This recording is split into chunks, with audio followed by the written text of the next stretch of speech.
Good morning সবাইকে। আমাদের বাড়ির ফুল দিয়ে সবাইকে আমার চ্যানেলে ওয়েলকাম করছি।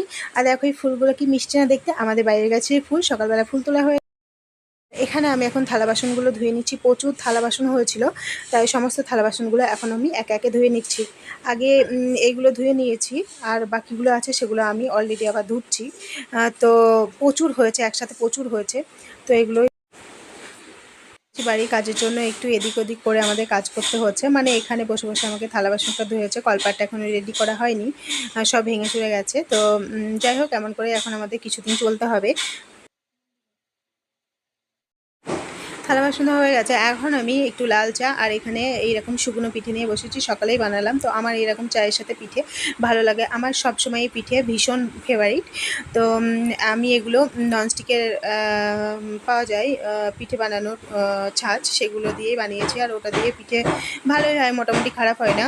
এই দেখো পিঠেগুলো ফুলেওছে সুন্দর, দেখো এগুলো দেখতেই পাচ্ছ ভালোই হয়েছে পিঠেগুলো। আর চায়ের সাথে এরকম শুকনো পিঠে আমার ভালোই লাগে। ওই যে বললাম, সবসময়কার জন্য আমার পিঠে ভালো লাগে। অল টাইম আমার পিঠে ফেভারিট। গরম হোক, শীত হোক, বর্ষা হোক, যখনই হোক আমার পিঠে ফেভারিট। তো এই পিঠে দিয়ে সমস্ত রকম, মানে ক্ষীর দিয়েও ভালো লাগে, চায়ের সাথেও ভালো লাগবে, চিকেন রান্না করে ভালো কষা কষা করে তার সাথেও ভালো লাগবে। তো চলো এখন আমি চায়ের সাথে পিঠেটা খেয়ে নিই। তারপর সবাই আমরা এরকমই একটু খেয়েছি। আর বাচ্চাদের একটু ক্ষীর বানিয়ে দিয়েছিলাম, ওরা ক্ষীর দিয়ে খেয়েছে। আমি চায়ের সাথে খাবো, আমি আর ক্ষীর খাবো না। তো চলো আমি এখন পিঠেগুলো আর চাটা খেয়ে নিই। আর এগুলো কিন্তু একটা কথা বলে দিই, এগুলো কিন্তু আমি সিদ্ধ চালে বানিয়েছি। দেখো কি সুন্দর হয়েছে না? সিদ্ধ চালে বানালে আমি নাকি শুনেছি যে গ্যাস হয় না। যাই হোক, আমি জানি না, যেটা শুনেছি সেটাই বললাম। তো মনে হয় তাই। তো যাই হোক, চলো। আর পিঠেগুলো কেমন হয়েছে কমেন্টে জানিও। আর এগুলো সব আমি নিজেই নিজের মাথা থেকেই বুদ্ধি বের করি, কারণ বাড়িতে আমার শাশুড়ি মাও নেই। কার কাছে কি শিখবো? কিছুই না। যতটুকু শিখেছি আমি মানে নিজেই শিখেছি। তো চলো এখন আমি পিঠেগুলো খেয়ে নিই। আর আমার বাপের বাড়িতে বানায় এই পিঠেগুলোই, যেগুলো বলে সরা পিঠে, একটু বড় বড় বেশ। আর এগুলো বলে ছাঁচের পিঠে, ছোট ছোট। যে এগুলো আমার শ্বশুরবাড়িতে বানায়। তো এগুলো বেশ ভালো লাগে আমার, এগুলো খেতেই ভালো লাগে এখন। এইগুলোই বেশি ভালো লাগে, যেটা সত্যি কথা বলবো। তো তোমাদের কেমন লাগে এই পিঠেগুলো? আমার তো ভীষণ ভালো লাগে। পিঠে খাওয়াটা হয়ে গেছে, তো একটু টুকিটাকি কাজ সারছিলাম। তারপর ফ্রিজ থেকে একটু জল বের করলাম, ভীষণ জল তেষ্টা পেয়ে গেছে। আর এই পিঠে খাওয়ার পরে জল তেষ্টা পায়, তো একটু জল খেয়ে নেবো এখন, ঠান্ডা ঠান্ডা জল। এসি পরিষ্কার করার জন্য, ক্লিন করার জন্য। তো এখানে বেড কভার আর পুরো ঘরবাড়ি একটু পরিষ্কার করে নিয়েছি। এসি ক্লিন করা হয়ে গেছে। তারপরে যা টুকিটাকি খাওয়া হচ্ছে, এখন আমি ব্রেকফাস্টে বানাবো পরোটা আর ঘুগনি।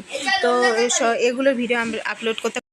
এখানে লাঞ্চের এখানে চলে এসেছে। এখানে আমাদের এনেছে ইলিশ মাছ। ইলিশ মাছটা হালকা করে ভেজে নিচ্ছে, আর কচু আর আলু দিয়ে ইলিশ মাছের ঝোলটা বানাবো। আর এই কচু দিয়েও কিন্তু ইলিশ মাছ ভীষণ ভালো লাগে। ইলিশ মাছ যেভাবে রান্না করো সেভাবেই ভালো লাগে, শুধু যদি লবণ আর হলুদ দিয়ে একটু ঝোল করে রাখো তাও ভালো লাগে। আর আমি আগেই বলেছি যে আমার ছেলে, বড় ছেলে, ও মাছ খেতে ভালোবাসে না, ওর জন্য একটু পনির রান্না করেছি। আর এদিকে সাদা ফ্যাটফ্যাটে একটা সাদা শাকের তরকারি করেছি। আমি রেডি হয়ে গেছে, এখন যাবো রথের মেলায়। তো রথের মেলা, আর ভিডিওটা দিতে একটু লেট হয়ে গেল, তো কিছু মনে করো না। যাই হোক, লেটে হলেও তোমাদের সাথে শেয়ার তো করলাম। তো এই যে রথে আমাদের এখানে ভীষণ ভালো রথ বেরোয়, অনেক রথ বেরোয়। আর আমরা গিয়ে হাই রোডের ধারে দাঁড়াই, আর এবং রথগুলো সব আমরা দেখি। আর সবাই সুন্দর এইভাবে র্যালি বেরোয়, রথেরও র্যালি বেরোয়, সুন্দরভাবে আমরা রথটা উপভোগ করি। তো এখানে আমাদের, আর এখানে আমরা চলে এসেছি আইসক্রিম খাওয়ার।